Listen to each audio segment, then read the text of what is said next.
Number 1 tells us that we have a 16-gallon fuel tank for our car. When it's driven on the highway, it has a gas mileage rate of 30 miles per gallon. And the gas mileage, also called fuel efficiency, tells us the number of miles the car can travel for a particular amount of fuel, 1 gallon of gasoline in this case. So miles per gallon. After filling the gas tank, the driver got on the highway and drove for a while. How many miles has the car traveled if it has the following amounts of gas left in the tank? So this is what's left in the tank. So remember, it's originally 16 gallons. So the amount of gas that we have left here is 15. So 16 minus 15 means that we've used 1 gallon. And remember that we're going 30 miles per gallon. So if we've traveled 1 gallon, then we have traveled 30 miles in this case. For 10, we had a 16-gallon tank minus the 10 gallons left. That means we've used 6 gallons.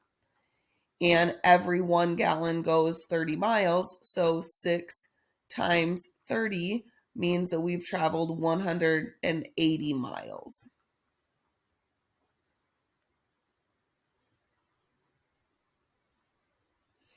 And then for part 3, 2.5 gallons. So 16 minus the 2.5 gallons left gives us that we've used 13.5 gallons. Times 30 miles for each of those gallons gives us that we've traveled 405 miles.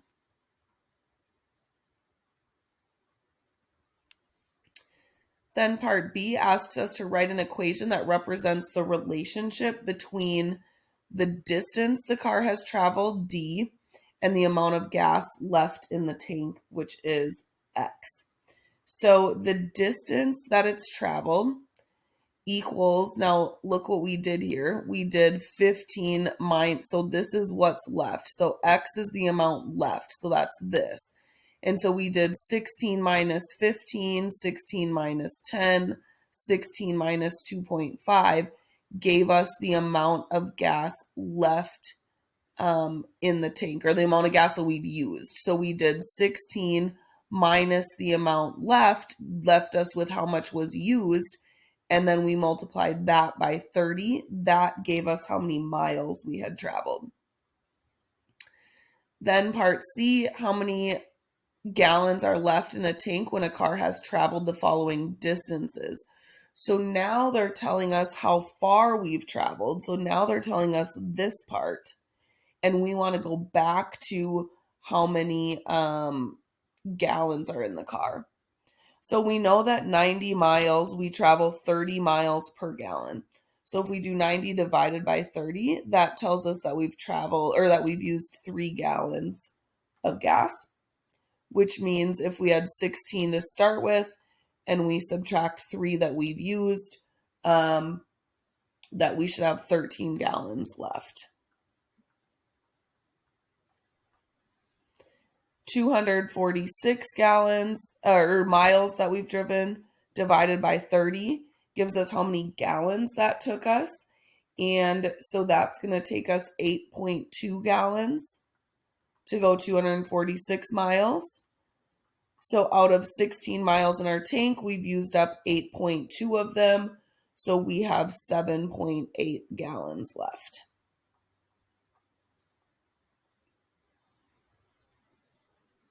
Then part D, write an equation that makes it easier to find the amount of gas left in the tank, X, after we know the car has traveled D miles. So now what we did was we took the distance traveled divided by 30, and then we subtracted that from 16. So here's that number, right? So we did this to get that 8.2, and then we subtracted it from 16. So then we did 16 minus the distance traveled, and that gave us our number of miles. You could also think about this from solving that first equation that we wrote, which was D equals 16 minus X times 30, and solving that for X. So we divided by 30. So then you end up with D over 30 equals 16 minus X. So then you could think about a couple different ways of doing this. I'm going to add the X to this side. So then we get X plus D divided by 30 equals 16. So then we can subtract the D over 30. Oops, D over 30. And that will ultimately get you to X equals 16 minus D over 30 as well. So if you want to just manipulate that equation, you can, or if you want to think about it logically based on how you would calculate the problem. Number 2, the area of a rectangle is represented by the formula A equals L times W, where L is the length and W is the width. Then they tell us the length of a rectangle is 5. Write an equation that makes it easy to find the width of the rectangle if we know the area and the length, which basically means solve it for W. Okay, so we want to get W by itself. So we have area equals length times width. So if we know the area and the length, we want to solve for W, we could just divide both sides by L. So then we have that the area divided by the length always equals the width. And then in this case, if we know that the length is always 5, we could plug that in. So the length is 5, so we have the area divided by 5 will always equal the width in this specific case. Number 3, Noah is helping to collect entry fees for his school's sports games. Student entry costs $275 and adult entry costs $525. At the end of the game, Diego collected $281.25. So there was the students and there was the adults. Select all equations that could represent the relationship between the number of students and the number of adults, A, and the dollar amount received at the game. All right, so in this first one, it says the total minus the adult tickets equals the students, and that makes sense, but let's make sure that they have the correct numbers. So 525 is with the adults, which makes sense because they have that, and then 275 is with the students. So this one is really saying if we take the total collected minus the adult money, we would get the amount that we made for students, and that makes sense since there's only two things creating that 281.25. The next one says that the adult tickets equals 53.57 minus 275 divided by 521 times the students. So this one's kind of weird. And what I look at here is this 525 on the bottom. So the 525 on the bottom is the adult ticket price. So to me, this one probably started as 525A equals 281.25 minus 275S, and they're just going to divide everything by 5.25. So this one is saying that the adult money equals the total minus the students if we look at this part. So the adults equals the total minus the students, which makes sense. And then if we were to divide everything by 5.25, would it equal out to what we have here? And so then you can just divide each of these by 525, which is 1A. 281.25 divided by 525 is 53.57, so that's good. And then they left this one as a fraction, so that's good. C has the adult ticket by itself without modifying any of this stuff, so that's not going to make sense because you can't just all of a sudden have the S or the A being by itself without division. So D is not going to be correct either because, again, it has the student by itself, and E is not going to be correct for that same reason.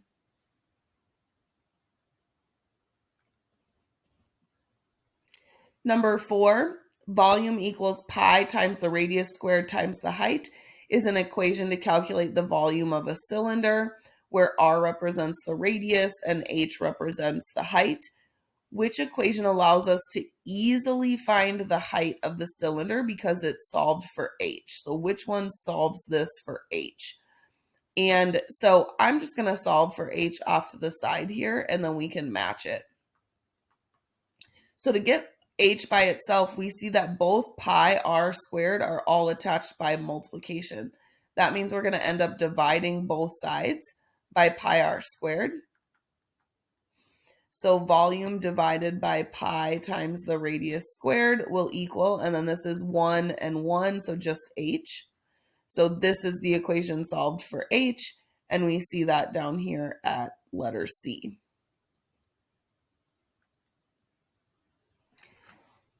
Number 5, the data represents the number of hours 10 students slept on a Sunday night.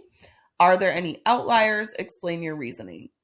So remember, outliers, you need to do 1.5 times the interquartile range. And then anything that's further away from Q1 or Q3 than this number will be an outlier. So let's find the median and the quartiles. So if we've got 10 students, then the middle is here. So our median is 7.5. Then our first quartile would be the middle of those first 5 data points, so 7. And then our quartile 3 would be the middle of those upper ones, so 8. So our interquartile range would be 8 minus 7, which is 1. And then if we multiply that by 1.5, we end up with 1.5. So our lower boundary is going to be Q1 minus the 1.5 we just got. And our upper boundary is going to be Q3 plus 1.5, so that we get a higher number there. So this is going to be 7 minus 1.5, which is 5.5 is the lowest number we can have. Otherwise, it's an outlier. And then 8 plus 1.5 would give us 9.5. That's the upper limit. So do we have anything lower than 5.5? No, because 5.5 is less than 6. And then nothing higher than 9.5 since 9 is less than that. So there are no outliers.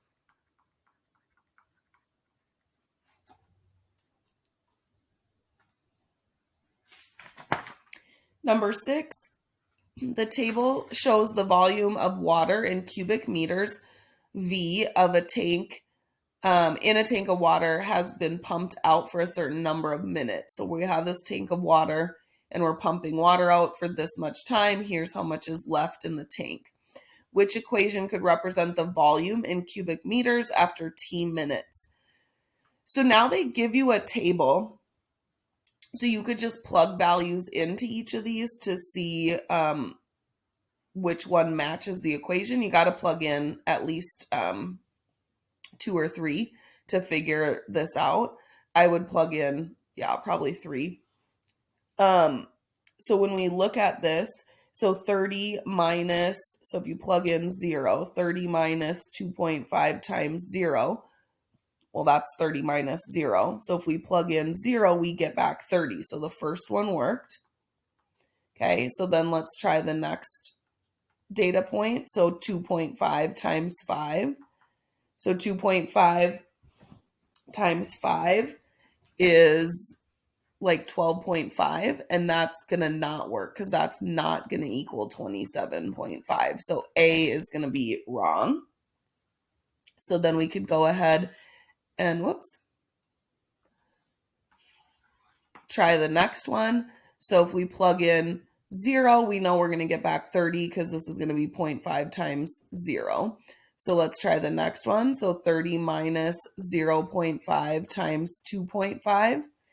So half of 2.5 is 1.25. So this is going to be 30 minus 1.25, which doesn't give us 27.5.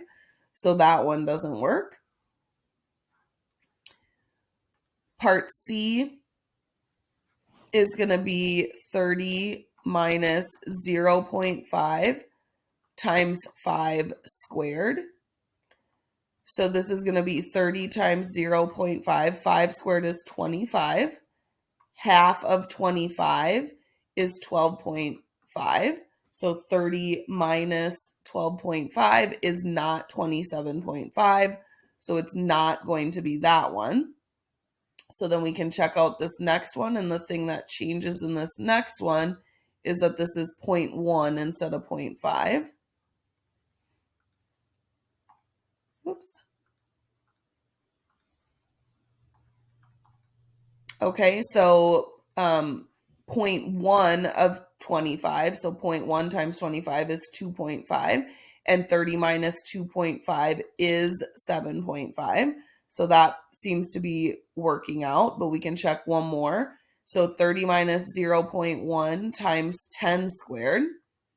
So checking out this next row. So minus 0.1 times 100. So 0.1 times 100 is 10. So 30 minus 10 gives us 20. So D is correct. Number 7, a catering company is setting up for a wedding. They expect 150 people to attend. They can provide small tables for 6 people and large tables for 10 people. Find a combination of small and large tables that seats exactly 150 people. So there's a bunch of different combinations you can do here. We do know we want exactly 150. So I'm going to start with the 6, because if we have one table of 6, that's going to just be 6. And then 10 isn't going to get us to exactly 150 because we want this to be like a decade number. So 2 and 12 won't work. 3 and 18 won't work. So the first decade number for 6s would be 5. So I'm going to go 5 small tables because that's going to be 30 people. So 5 small tables, and I'm just going to write 30 under here. So that means I need 120 people for the large tables to seat. So 120 divided by 10 means that I need 12 large tables, which would again seat 120, and 30 plus 120 is 150. So you could do other combinations. That's just mine. Then B says, let X represent the number of small tables and Y be the number of large tables.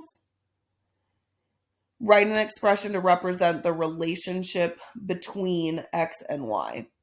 So each of our small tables holds 6 people. So I had to multiply 6 times the number of small tables that I had to figure out the people.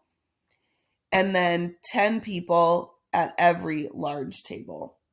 And in this case, we want that to equal 150. So part C, explain why the point 25 is a solution in this. So that would be 6 people at 20 small tables. That would be 120 people. Plus 10 times 5 would be, explain what it means, not if it's a solution. Okay, hold on. So 20, this would mean 20 small tables and 5 large tables. So then for D, we're supposed to check if it's a solution. So this is where we would do 6 times 20 people at the small tables and 10 times the 5 large tables for the people at the large tables. So this is 120 and this is 50. So it's not a solution, meaning it won't get you exactly 150 people. It's going to be more than 150. So if you did this in this situation, you'd have extra spaces, but it's not a solution to the equation to get us exactly 150 chairs. Number 8, which equation has the same solution as this one? So if we take a look here, this one just says 10x plus 41, so it just ignored this minus x, so that's not going to be good because it's not equivalent. In part B, they just made the 5 negative and the x positive, but it's on the same side, so that's not equivalent. Number 9, put together the 10 and the minus x, which is fine. So 10x minus 1x is 9x. So then we end up with 9x plus 5 equals 41.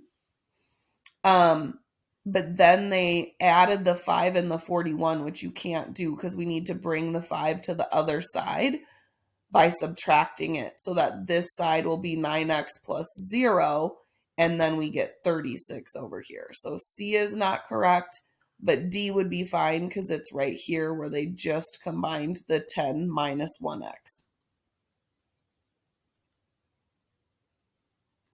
Number 9, Noah is solving an equation and one of his moves is unacceptable. Here are the moves that he made. So here's the original equation.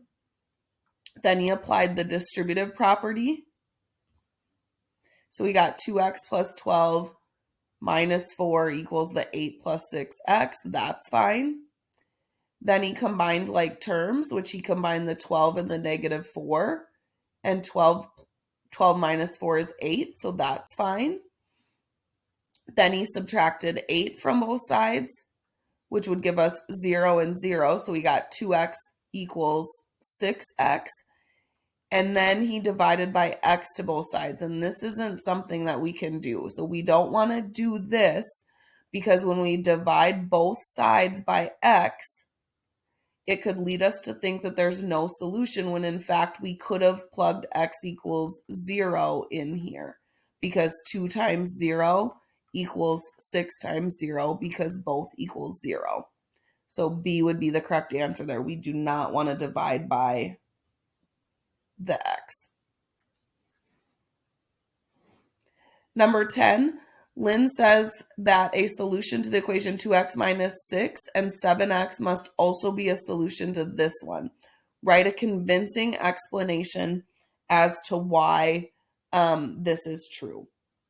So let's figure out what Lynn did. So she's at, instead of 2x, she's at 5x, and instead of 7x, she's at 10x.